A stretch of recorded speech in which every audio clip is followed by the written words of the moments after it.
Welcome to RG info. Pakistan में बेकारियों से मुतल्लिक हैरान कुन हक़ाइक़।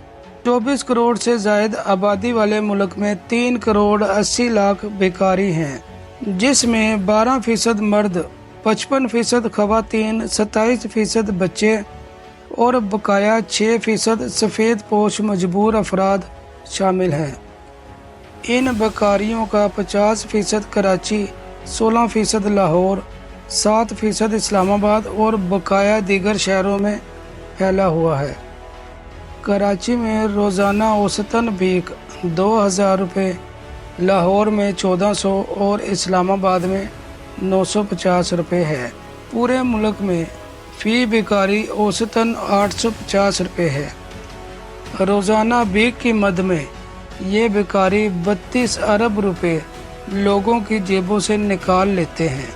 सालाना ये रकम 117 खरब रुपये बनती है। डॉलर की औसत में ये रकम 42 अरब डॉलर बनती है।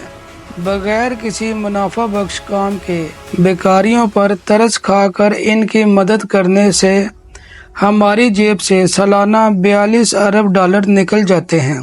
इस खैरात का नतीजा हमें सालाना 21% महंगाई की सूरत में भुगतना पड़ता है और मुल्की तरक्की के लिए 3 करोड़ 80 लाख अफराद की अजीमुल शान अफरादी कुव्वत किसी काम नहीं आती, जबकि इनसे काम लेने और मामूली काम ही लेने की सूरत में आमदनी 38 अरब डॉलर मतवक्का है, जो चंद बरसों में ही हमारे मुल्क को मुकम्मल अपने पाँव पर न सिर्फ खड़ा कर सकती है, बल्कि मौजूदा बेकारियों के लिए बाइज्जत रोजगार भी मुहैया कर सकती है। अब अगर अवाम इस महंगाई में जीना चाहते हैं और अपने बच्चों की रोटी इन बेकारियों को देकर मुतमिन है, तो बेशक अगले 100 साल और जिल्लत में गुजारें, लेकिन अगर आप चंद सालों में ही मजबूत मुआशी इस्तेहकाम और अपने बच्चों के लिए पुरसुकून ज़िंदगी देना चाहते हैं, तो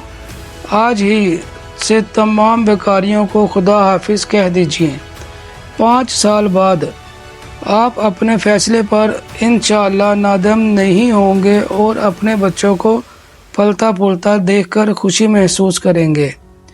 बांग्लादेश ने जिस दिन बेकारी सिस्टम को खुदा हाफिज़ कहा था, इसके सिर्फ 4 साल बाद इसके पास 52 अरब डॉलर के ज़खायर थे। क्या हम अच्छी बात और मुस्तनर काम की तकलीद नहीं कर सकते? अब अपने बच्चों के लिए फ़ैसला आपके हाथ में है।